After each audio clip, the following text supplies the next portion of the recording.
o amor, o crescimento, nosso caminho de volta a Deus. Por que a gente dá tanta volta e o Lázaro falou que não tem habeas corpus? Nós vamos reencarnar para poder nos ajustar à lei. É verdade, porque nós obstruímos o nosso caminho de crescimento. Então o que eu vou fazer? Se o meu caminho de crescimento é aqui, nessa porta, ela está obstruída, eu preciso ultrapassar aquilo. E às vezes eu preciso de várias encarnações para dar passos na direção da lei. Porque aqui, só de você estar encarnado, você já violou a lei. Entendeu, Vinícius? Só porque está encarnado. Porque se você não tivesse violado a lei, você não estaria nessa dimensão de ser. Faz sentido para vocês? Jamais, não há necessidade. Eu posso ser super boazinha, carinhosa, macia. Não é verdade? Mas viola a lei, estou fora da lei, ainda vou levar um percurso muito grande para poder resolver as minhas questões com a lei. E se eu não tomar consciência disso, mais ainda vou violar. Se eu não conhecer a lei, se eu não tiver compreensão dessa lei, mais ainda vou violar. No direito humano tem atenuantes, não tem? Atenuantes da lei. Adorei esse trecho. Ou seja, eu estou fora da lei. Então, se tem atenuantes, ótimo. Na lei de Deus também temos atenuantes, porque ela é de acordo com o nosso grau de consciência. Então, o que acontece tem uma frase do Sigmund Freud que eu adoro, não é do falecido. A Sônia tinha um cachorrinho que chamava Sigmund Freud. Que ele diz o seguinte: ninguém é mal por querer ser mal, mas sim porque não conhece o bem. Logo, todo ser é ignorante. São premissas. Não é verdade? Ninguém é mal porque é mal, porque quer ser mal, mas ele não conhece uma saída melhor do que essa. Então ele age de acordo com o nível de ser, com a ignorância dele, com o nível de consciência que ele adquire. Está aí esse sujeito desesperado, a coisa batendo igual a gente. Ou vocês não passam por isso? Ai meu Deus! Mais 10 encarnações depois disso. Eu fico pensando em você, Helena. Que essa percebi. Nem vou falar. As leis espirituais são constantemente violadas dentro da nossa alma. Numa ação, numa palavra, ou num pensamento, ou pelo menos em nossas emoções inconscientes. Até na inconsciência eu estou violando a lei. Vocês imaginam no pensamento? Eu não fiz nada, mas pensei detalhadamente. Não é verdade? Eu não matei o sujeito, mas eu pensei nele se esticando naquela câmara de loucura. Não é verdade? Ô, gente, vamos ser sinceros internamente, né? Eu convido vocês à sinceridade interna. Não precisa falar para mim tanto que vocês estão fora da lei. Mas até mesmo as nossas emoções inconscientes. Sabe por que é inconscientes? Vocês estudaram comigo lá do Sombrio dos Buscadores da Luz, não é? E viram que somos luz e sombra. E para que eu seja inteirinha, eu tenho que andar abraçada com quem? Com a sombra. Quem dera, né? A sombra fosse assim bom, né? E tenho que olhar, posso olhar para os meus defeitos, para todas as minhas violações, como algo a ser transformado por mim. Mas maioria das vezes eu tento, não olhar, não ver, não olhar, me torna inconsciente do quanto eu estou violando uma das leis ou todas as leis ao mesmo tempo. Por isso que eu iniciei, quando eu li a lição, vocês vão falar comigo isso várias vezes. Por isso, quando eu abri a lição no domingo, está dura esse discurso. Quem pode ouvir uma coisa dessa? Eu tão dedicada, leio todo dia, faço prece, vou no grupo Ismael e estou violando a lei? É. Sempre que isso acontece, retorcemos a força vital que poderia fluir por nós, evitando que nos regenere e reviva. Pedi a Madalena para trazer uma coisa aqui para nós. Imagine você, para quem leu e para quem esteve aqui, o Hellinger, que é o que trouxe para nós, quase que canalizou o trabalho das constelações familiares sistêmicas. Ele tem um poema lindíssimo, mas eu sei só um pedacinho de cor. Ele diz que a ordem é o jarro e o amor é a água. Olha que bacana. Ordem e amor caminham juntos. E se eu tirar a água do jarro e colocar ele aqui espalhado, não vou poder usar a água. Não é verdade? Então, aqui quando ele fala uma coisa dessa, para que o amor possa fluir, eu preciso da ordem. Eu preciso da lei. Daí eu posso dar água para todos vocês. Vocês viram sobre a água do dia, não é? Mas eu preciso da ordem. E no finalzinho do poema ele diz: as leis, essas que trazem para nós a força vital, que faz fluir o amor em nós e nos revigora a jornada de retorno, de redenção, ela pré-existe. Se você encarna, desencarna, volta, antes de você existir, ela já existia. Antes da criação, ela já existia. Isso também é um discurso duro. Quando nascemos, carregamos conosco o nosso próprio plano de vida. Para alcançá-lo, devemos proceder em uma certa direção e seguir nossa própria lei pessoal. Esse trechozinho é bacana demais de se comentar. Veja bem, quando nós nascemos, nós trazemos o nosso plano de vida. Vocês lembram que eu falei aqui uma vez sobre isso? O que é o plano de vida? Eu tenho conhecimento de como isso é visto por várias compreensões sobre reencarnação. Eu vou usar para vocês a que mais se assimila à minha forma de pensar hoje. Mas você pode seguir com a sua o tempo que você precisar dela. Compreende? Então, para nós, para mim hoje, a reencarnação é um processo de redenção. E a alma está consciente do seu plano de vida. Sei que a doutrina dos espíritos fala que nós encarnamos por peso atômico, o Balde fala isso. E nós voltamos à encarnação porque não conseguimos ascender. Compreendo isso tudo, e vocês também provavelmente compreendam. Mas a alma tem em si o seu plano de vida. Ela recebe coordenadas e necessidades, tudo direitinho do que ela precisa viver. E uma engrenagem tal, quem estudou um pouquinho de Ubaldo sabe disso, que é as funções da lei, ela tem uma engrenagem que junta direitinho. Se eu tenho uma dificuldade tal, eu vou nascer num lar tal, com situações tais, que vão me propiciar o percurso de redenção. Então vai facilitar muito. A lei vem para isso, para me ajudar a evoluir. Só que quando eu estou encarnada, eu quero viver como? Como que eu quero viver? Da melhor maneira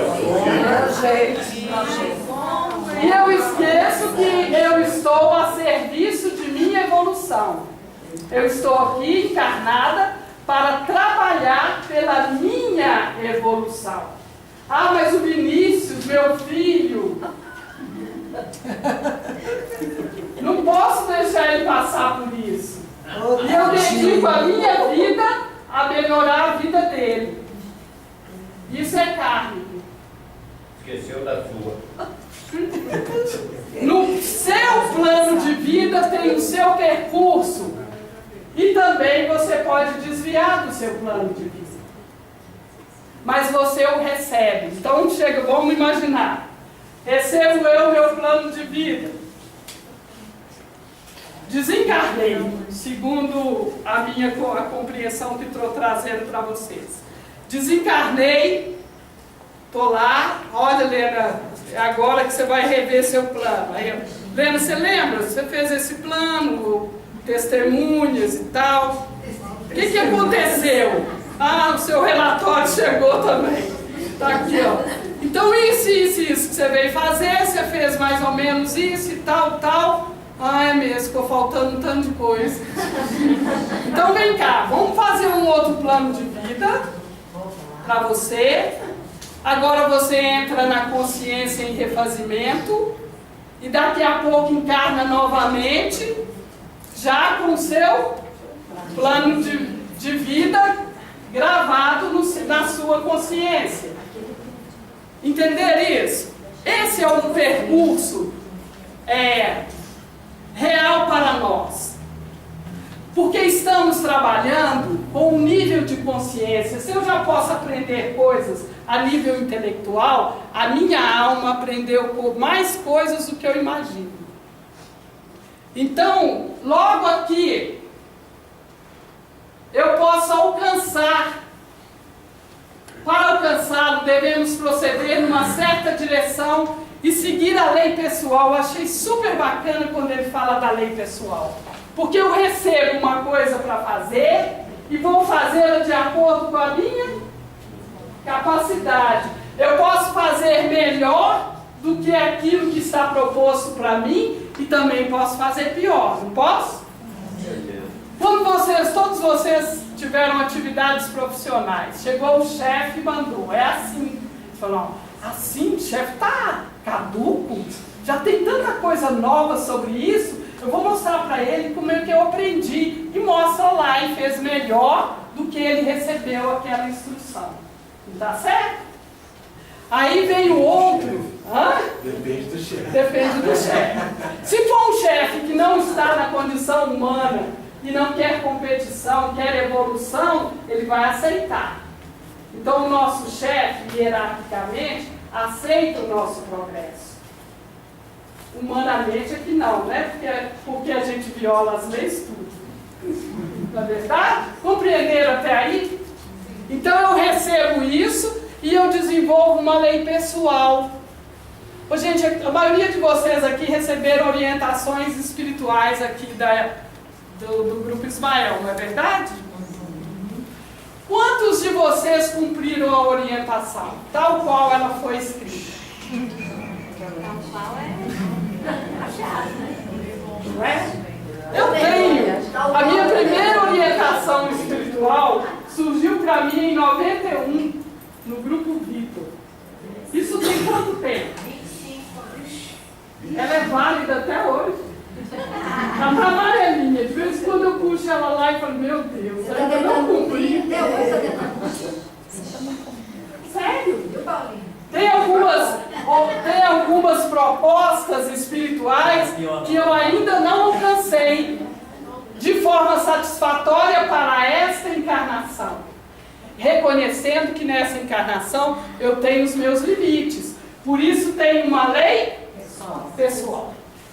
Um limite pessoal. Olha, gente, esse é o fator de maior misericórdia de Deus para nós. Uma lei de acordo com a condição de cada um de nós. Por isso, nenhuma lei pode ser aplicada da mesma forma para ela, claro, Como? Neli. Nenhuma lei pode ser aplicada para Neli e para o Vinícius como entidades humanas da mesma forma. Porque eu não sei qual que é o percurso de evolução dessa alma nem dessa. Então, ele é adequado às necessidades dessa alma. Algumas necessidades são em grupos. Na verdade, nós sabemos que existem países que têm necessidades kármicas, estão regidos por uma lei, porque aquele grupo violou a lei de forma semelhante. Semelhante, igual não. Todos sabem daquele colegiado enorme formado pelo Hitler. Não é verdade? Todos violaram a lei, cada um do seu jeito. Teve gente que teve até atenuante, porque salvou um tantinho de gente da morte. Não é verdade? E por aí a gente pode pensar 1000 outras situações, desde as maiores até as menores. Aquela hora que eu posso fazer alguma coisa por ela e eu falo, não, ela é muito chata. Violei a lei. Às vezes Deus me colocou, a engrenagem da lei me colocou junto dela para eu oferecer o meu melhor. E por egoísmo, por vaidade, por orgulho, eu digo não. Hoje é sábado. Não vou fazer isso não. É dia do meu descanso. Não é verdade? Coisas mínimas e máximas, como ele diz aqui. Se negarmos esse chamado espiritual, chamado de cumprir o nosso plano de vida de acordo com a nossa capacidade, o crescimento máximo da nossa personalidade é gravemente impedido. Se eu nego a minha capacidade de observância da lei, eu estou gravemente impedido de crescer. Faz sentido? Sim. Por isso que Pedro perguntou a Jesus, se meu irmão pecar contra mim, eu vou perdoar 7 vezes? Ele disse, não, meu filho, 70 vezes 7. Era muito pouco. Cada ofensa no dia, dentro de minha lei pessoal, cada ofensa. Porque eu andei olhando para esse estudo e pensei então, eu não estou na lei, cumprindo a lei de Deus, eu estou na minha lei pessoal. Quanto mais próximo eu estou da lei universal, da lei espiritual, mais fluido e mais energia vital eu vou armazenando para me aproximar mais dela. Isso é que é legal. Porque concluímos, estamos todos fora da lei? Ótimo. Mas eu estou dentro da minha capacidade pessoal, fazendo o meu percurso na direção da lei. O dia que chegar a cumprir a lei, pum, é um salto quântico. Não há mais necessidade de encarnar, e vocês que estudam sabem disso. E não há mais de viver nessas condições. Aquele outro slide que você passou disso, não, vá à frente, da mãozinha do curso. E eu penso que eu estou nessa lei pessoal, mas se eu persisto em negar, né, eu imagino que as atenuantes vão diminuindo. Né? Sem dúvida, vai perdendo os créditos. Gravemente impedido, porque a sua energia vital não flui. E gente, é muito legal. Você está indo numa boa, fazendo uma tarefa, ou num percurso de sua vida, tropeçou numa lei. Começa Hoje é super comum, porque nós já alcançamos uma maturidade vivencial nesse planeta. Qual que é a doença maior que existe entre nós hoje? Impera, como diz o Divaldo Franco. A depressão. A depressão. Capítulo pelo qual fez com que o espírito Adamastor, por meio de Heitor e toda uma egrégora espiritual, escrevesse o livro O Ícaro Redimido. questão está na fisiopatologia da Alma. da depressão. O estudo da depressão. Não é verdade? Quando a gente chega no tabernáculo eterno, o que acontece? Vamos entender de outros aspectos desse processo, não é? Para que esse fluxo de crescimento, voltamos a pulsar numa energia vital, junto com a minha lei pessoal, regida pela lei central, que é a lei divina, para que comece de novo a minha busca de atender o chamado e seguir no meu crescimento espiritual. Se nós tivermos aqui 60 pessoas, 40 delas, incluindo eu, possivelmente pensam mais nas questões materiais do que espirituais. E nós buscamos fluir e crescer.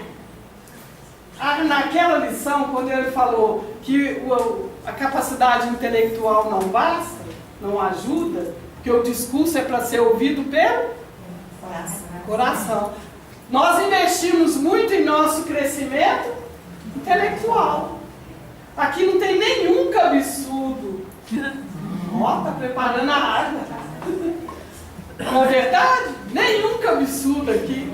Uma meia dúzia de 20, 30 ou 40. E a lei pessoal do indivíduo é uma parte da lei divina. Aquele exemplo que eu falei, ó. A lei pessoal, ela está contida dentro da lei universal.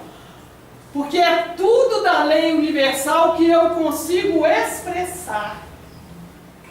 E isso nos dá possibilidade de cada vez mais atender o chamado no meu espírito em direção da lei. Está dando para acompanhar? É bonita mesmo a forma. Sempre permanece dentro da estrutura da lei divina e nunca contradiz. A lei pessoal não contradiz a lei divina. Isso eu achei fantástico, porque nós sabemos que violamos a lei de alguma forma. Na contração, na perda de energia vital, na enfermidade, sabemos que infligimos a lei. Na dor, mesmo que seja a pior delas, que é a dor da consciência, sabemos que em algum ponto nós infligimos a lei de Deus. Não sabemos, a maioria de nós não tem muita consciência do que foi que aconteceu, onde foi, com quem foi.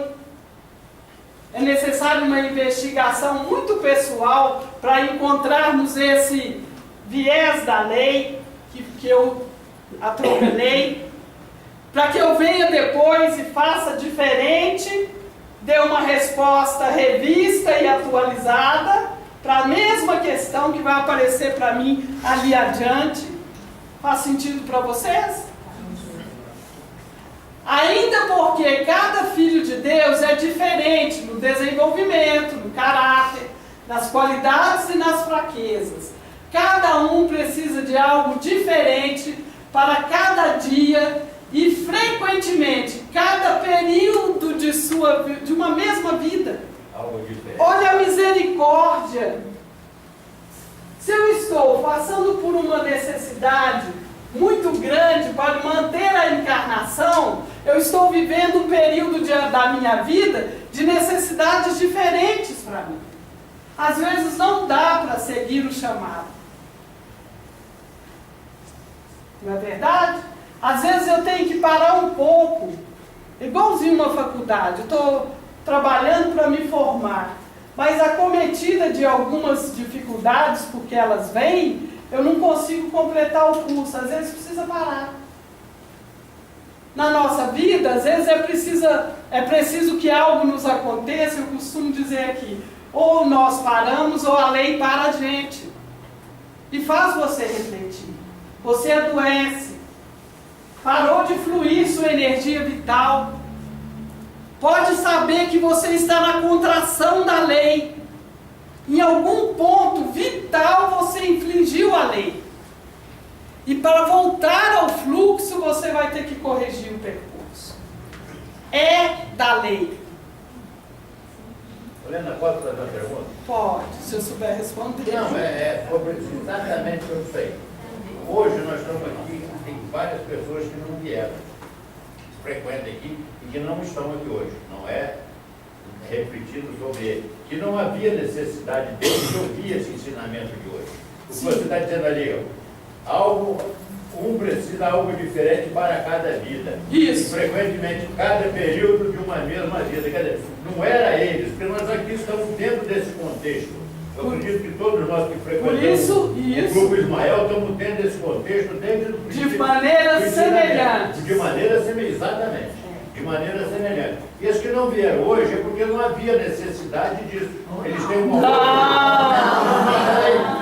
Os que não vieram hoje. Precisa de algo diferente para eles. Isso, aí tá Precisa de algo diferente para nós. Bacana, isso precisa mesmo. de algo diferente de nós. Por isso, um pouquinho atrás eu disse que quem pode ouvir esse discurso? Tem ouvido de ouvir. Porque às vezes nós estamos... Dura esse discurso. Quem pode ouvir? Quem se abriu. Em algum momento do nosso processo espiritual de atender o chamado, eu combinei com a minha alma que estaria olhando para esse aprendizado. E vocês também. Alguns de vocês até souberam com antecedência que o estudo era sobre as leis. E eu ainda anunciei que ia fazer um estudo diferente do que eu fiz da outra vez. Da outra vez eu fui bem didático. Dessa vez eu estou aberta. Isso é lei? Isso aqui, tudo que eu estou falando é para a gente dar conta de ouvir o discurso. Eu não falei de nenhuma lei ainda. Falei? Não, você só está falando que existe. Eu só estou contextuando, trazendo um conceito para nós, para quando a gente puder encarar a lei, eu vou entender, não, é a lei de autorresponsabilidade, como é que eu estou nela? Como é que ela flui na minha lei pessoal? Será que isso está ou não está no meu plano de vida, ultrapassar esse limite? Vocês vão saber isso, porque nós estamos trazendo aqui as condições em que nós nos encontramos para olhar para a lei. Até para isso a gente precisa preparar, porque o discurso é muito duro. Vamos deixar para semana que vem. O que ela está falando? Vamos deixar para semana que vem. Olha as polaridades aqui, que gracinha. Ah, que lindo. O que se aplica para um, não necessariamente se aplica para o outro. Então, está falando... Pode ser que em conjunto nós estamos todos trabalhando o nível da frequência de uma lei. Tá certo a minha fala? Tá. A lei tem um patamar. E nós estamos aqui engavetados nessa frequência, cada um no seu nível, trabalhando o mesmo princípio da lei. Ao mesmo tempo eu posso estar nas duas coisas. Em vários. Como a gente diz, não tem isso. Uma lei é toda lei. Estou de olho nas duas, né? Uma lei é... Ele está de olho nas duas. Na sombra e na luz, né? A lei divina é extensa e muito flexível. A lei divina é flexível. Se não fosse, gente, a gente estava a pé demais. Imagina se eu aplicasse para mim o que se aplica para o Lázaro. O Lázaro está... Não conhece nenhuma inflexibilidade e generalizações de má interpretação humana. Generalizações são condições humanas. Que fala assim, mulher é tudo igual. Homem baixinho, nossa. Não é verdade? Careca tem dinheiro. Errado é humano. Loura é burra. Isso também já pararam de dizer, né? A gente tem cabelo de toda cor, né? Custei a deixar o meu original. Não é? Mas ela é flexível. Imagine se a lei fosse um machado. A lei é amor, é Deus dentro de nós, na flexibilidade de que eu pulso. Daí é ordem. Daí eu não posso entrar em julgamento do processo de ninguém. Eu não posso avaliar a capacidade de ninguém, a conduta, o comportamento. Eu posso, como diz Paulo de Tarso, indignar-me. Isso ainda pulsa em mim. Ela fez e me incomodou. Percebe? Eu posso me indignar. Mas eu não posso julgar, eu não sei em que estágio o outro está. Eu não sei se para ele está válido o que está válido para mim. Nem para mim, às vezes, eu tenho consciência do que está válido. A lei divina é sempre justa e honesta. Honestidade? Divina. Justiça? Divina. Senão vocês vão falar, mas não é justo para mim. Para mim, não. A lei divina não é justa para mim. Ela é perfeita para mim. Mas ela não é na minha justiça. É na justiça maior para mim. Ok? Olha, realmente nós terminamos o nosso tempo de hoje, mas eu fiz uma coisa sem uma aprovação de muitos aí, nem dos meus colegas do GPEC. Eu conversei um pouquinho com o Anderson e disse, eu não quero correr com esse estudo. Eu não vou atropelar falando tudo de uma vez. Por isso eu falei mais às vezes do que o necessário, vocês me perdoem, mas eu acho que a gente tem que ir devagar. E podemos fazer boas reflexões sobre como é esse processo, como eu estou inserida na lei, como ela está pulsando dentro de mim. Isso vai nos adiantar um pouco a encarnação, não é? A nossa sansara, a roda de nossas encarnações, porque o que me impede de evoluir é a repetição dos mesmas e mesmas dificuldades. Paro no mesmo ponto, e encarno e repito, já está a Helena atrás do Josefino. É ele? Desculpa. É isso que nós fazemos, ou, no sentido bem claro, eu estou repetindo a mesma coisa, chega naquele ponto limiar, que eu estou prontinha, já passei pelos votos todos, da consciência daquilo, a hora de dar o salto eu falar, ah, não, esse lugar é melhor. E volto a sansara, a repetição da mesma roda kármica, com os mesmos defeitinhos. Tem um amigo que reúne assim, e ele fala para o colega assim, sempre as mesmas historinhas, não aguento mais. Mas ele vai lá toda vez escutar as mesmas historinhas. Não é verdade? É igual a história do sanduíche de atum, vocês conhecem? Não. Um sujeito almoçava com os colegas todo dia na marmita, ele preparava um bom sanduíche de atum. Chegava na hora do almoço, ele abria o sanduíche e comia o sanduíche. No outro dia, mais sanduíche de atum. E o colega falou assim, não, todo dia sanduíche de atum. Aí ele falou, no dia seguinte, outro sanduíche de atum. O que fazia esse sujeito levar sanduíche de atum todo dia? Vocês têm ideia, colega?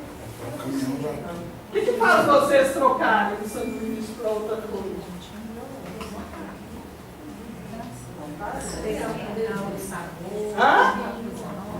O que faz? Você leva um sanduíche de atum todo dia? O que faz a gente trocar? Cansa, gente. Enjoa. É simples. Todo dia. Dá, Neide. 2, 3 vezes, nós adultos, crianças, ainda não aceita mais repetição. Mas nós adultos, se a gente repetir... Mas por que você repete? Ah, porque eu não sei fazer mais nada no ser sanduíche de atum. Nem aprender. Ah, não.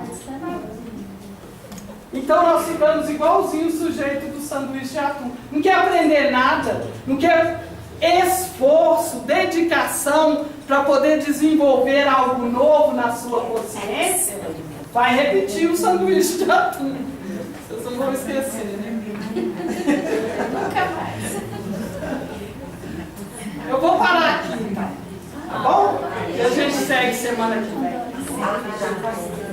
Abonado?